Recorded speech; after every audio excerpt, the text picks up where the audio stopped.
Damai sejahtera itu nggak peduli keadaan keuangan saudara seperti apa, nggak peduli kesehatan saudara seperti apa, tetapi damai sejahtera itu adalah keputusan untuk memilih percaya apa kata Tuhan daripada apa yang saudara lihat. Itu damai sejahtera. Ketika saudara percaya kata Tuhan daripada apa yang saudara lihat, saudara akan ngapain? And then saudara ngapain? Rest. Saudara tenang, saudara akan bilang amin, aku percaya, aku akan lihat mukjizat, aku percaya, sudah terjadi, sudah sembuh, sudah diberkati, aku percaya. Tapi kalau saudara nggak percaya, saudara akan sibuk seperti Marta, saudara akan sibuk mengerjakan ini, bohongin ini, tipu ini, kerjakan ini, karena saudara hidup dalam ketakutan. Saudara tadi lihat ya, Galatia 5 ayat 19, buah-buah dari ketakutan. Buah dari ketakutan itu selalu dosa.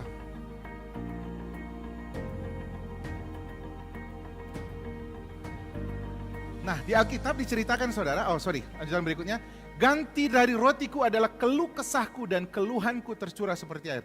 Saudara perhatikan, ini bahayanya orang yang ketakutan. Yang diucapkannya selalu ketakutannya, yang diucapkannya selalu kecemasannya.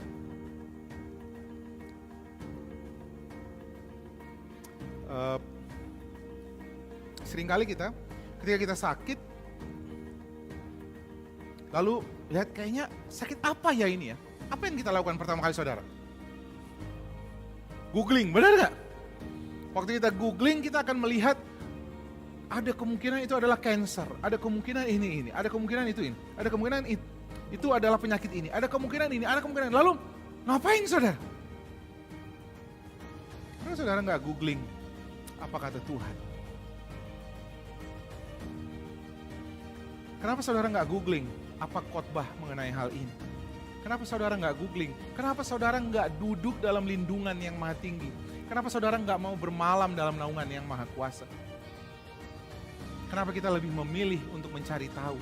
Ini ada apa? Semakin saudara cari tahu, iblis akan semakin bilang, oke, saya kasih tahu. Kamu mau cari apa? Saya kasih tahu. Ketika kita semakin takut, semakin khawatir, lalu ngapain saudara? Mulut kita mulai mengucapkan kekhawatiran kita. Sakit banget.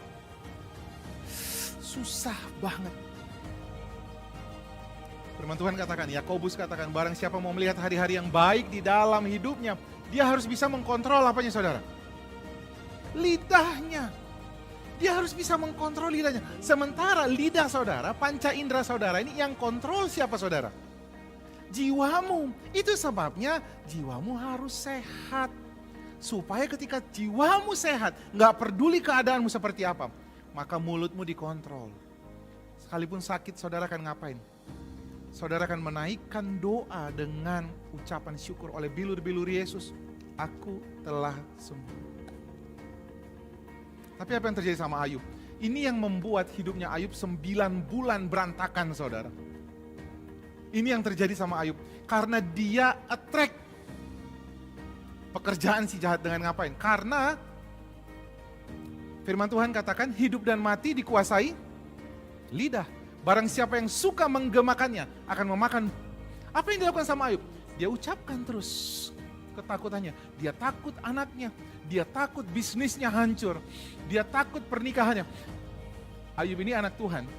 Gak ada orang yang lebih saleh katanya daripada Ayub. Gak ada saudara. Ayub ini diakuin anak Tuhan yang baik. Sama seperti saudara dan saya. Di mata Tuhan, saudara dan saya adalah anak yang dikasihinya.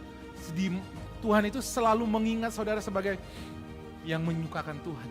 Tuhan itu selalu mengingat saudara sebagai orang yang kesenangan Tuhan.